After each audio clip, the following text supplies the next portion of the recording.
नमस्कार, बहुत स्वागत है आप सभी का। मैं आपके साथ अस्मिता दुबे और एमपीसीजी प्राइम की शुरुआत करेंगे। खबरें जानेंगे जो मध्य प्रदेश छत्तीसगढ़ की प्राइम खबरों से जुड़ी हुई है।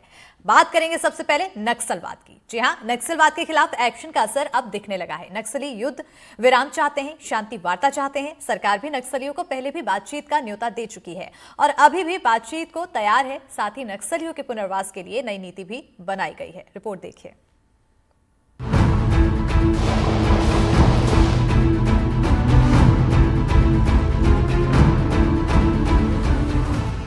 बस्तर में नक्सलियों के खिलाफ अब तक का सबसे बड़ा ऑपरेशन चलाया जा रहा है। अबूझमाड़ दंडकारण्य के जंगलों में या तो गोली गूंज रही है या सरेंडर की बोली गूंज रही है। जहां कभी जाना भी मुश्किल था, वो जंगल अब नक्सल मुक्त हो रहा है। सुरक्षा बल फ्रंट फुट पर है, नक्सली बैक फुट पर है। नक्सलियों में खौफ है और खौफ का कारण है नक्सल मुक्त अभियान।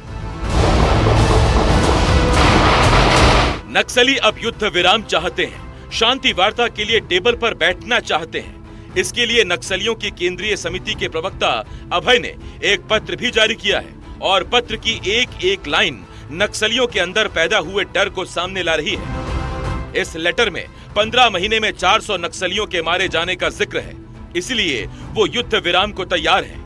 नक्सलियों में सुरक्षा बलों का ये खौफ ही इसका कारण है। नक्सलियों का ये पत्र उस वक्त सामने आया है जब 5 अप्रैल को गृह मंत्री अमित शाह का छत्तीसगढ़ दौरा प्रस्तावित है। अमित शाह का ये दौरा इस वक्त इसलिए अहम है क्योंकि नक्सल मोर्चे पर छत्तीसगढ़ में सुरक्षा बल का जंगी ऑपरेशन चरम पर है।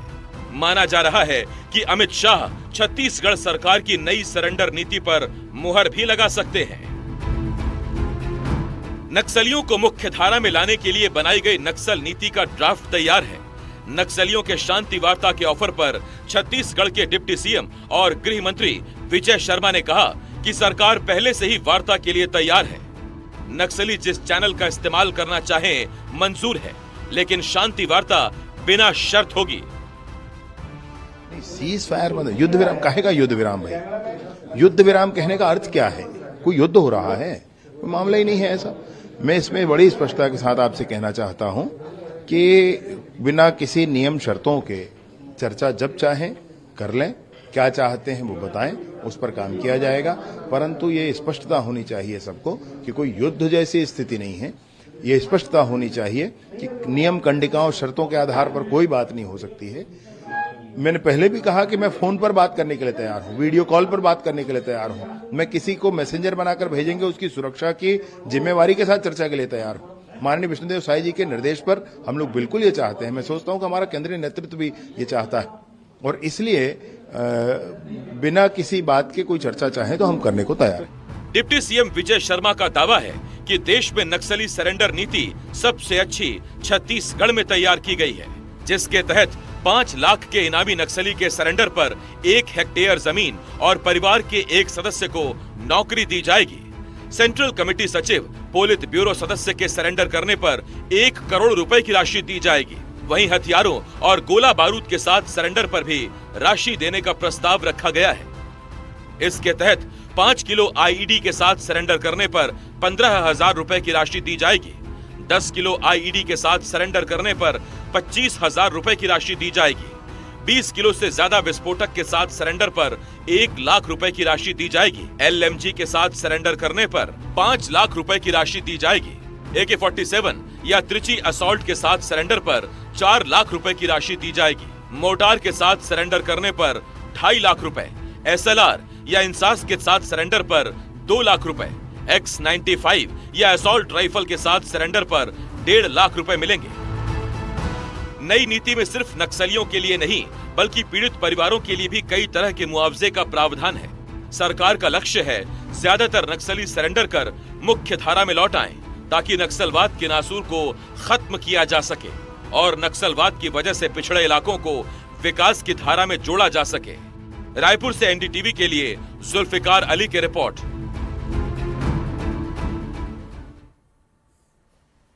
छत्तीसगढ़ के बाद मध्य प्रदेश में भी नक्सलियों के खिलाफ सुरक्षा बलों ने मोर्चा खोल दिया है। मंडला में कान्हा नेशनल पार्क के कोर एरिया में 14 लाख के इनामी 2 महिला नक्सली ढेर हुई हैं।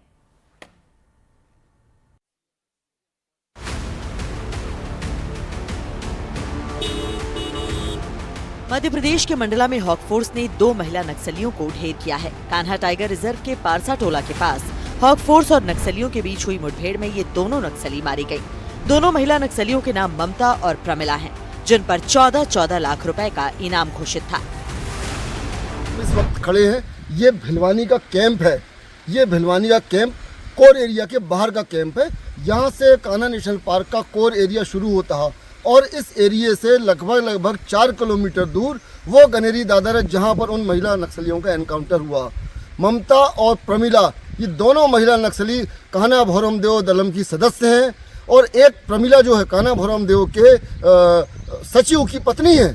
वह सचिव जिस पर लाखों का इनाम है और जो सदस्य होती हैं सदस्यों के ऊपर 14 लाख का इनाम है। दोनों नक्सली महिलाओं का एनकाउंटर हुआ है यहाँ से ठीक 4 किलोमीटर दूर। आप देख सकते हैं ये जंगल है, ये कान्हा का कोर एरिया है और कोर एरिया में नक्सली हलचल होना ये कहीं ना कहीं टूरिज्म के लिए और कान्हा नेशनल पार्क के लिए घातक और चिंतनीय विषय है। जहां नक्सली मुठभेड़ हुई वो कान्हा नेशनल पार्क का कोर एरिया है। ऐसे में कान्हा नेशनल पार्क में नक्सली गतिविधि एक चिंता का कारण है। मुठभेड़ में मारी गई नक्सली ममता के बारे में बताया जा रहा है कि वो नक्सलियों के कान्हा भोरमदेव डिवीजन के सचिव राकेश ओढ़ी की पत्नी थी। मारे गए नक्सलियों के पास से एक SLR, एक बंदूक और वॉकी टॉकी बरामद किया गया है। कान्हा नेशनल पार्क में नक्सलियों की मौजूदगी का एक कारण छत्तीसगढ़ और पड़ोसी राज्यों में नक्सलियों के खिलाफ की जा रही बड़ी कार्रवाई को माना जा रहा है। माना जा रहा है कि बचने के लिए नक्सली उन क्षेत्रों का रुख कर रहे हैं जहां नक्सल मूवमेंट कम है। मध्य प्रदेश के मुख्यमंत्री जो खुद अभी गृह विभाग जिनके पास है, उन्होंने इस पुलिस विभाग की इनकी सराहना की है। लगातार पुलिस को बड़ी सफलता। इसके पूर्व भी कान्हा नेशनल पार्क में नक्सली एनकाउंटर हुआ था और लगातार कान्हा नेशनल पार्क नक्सलियों के कब्जे में ऐसा कहा जा सकता है, क्योंकि 2018-19 की रिपोर्ट जो अधिकारियों की थी कि कान्हा नक्सल के घेरे में, ये कहीं ना कहीं इस बात की पुष्टि कर रही है। मंडला से NDTV चंद्रेश खरे।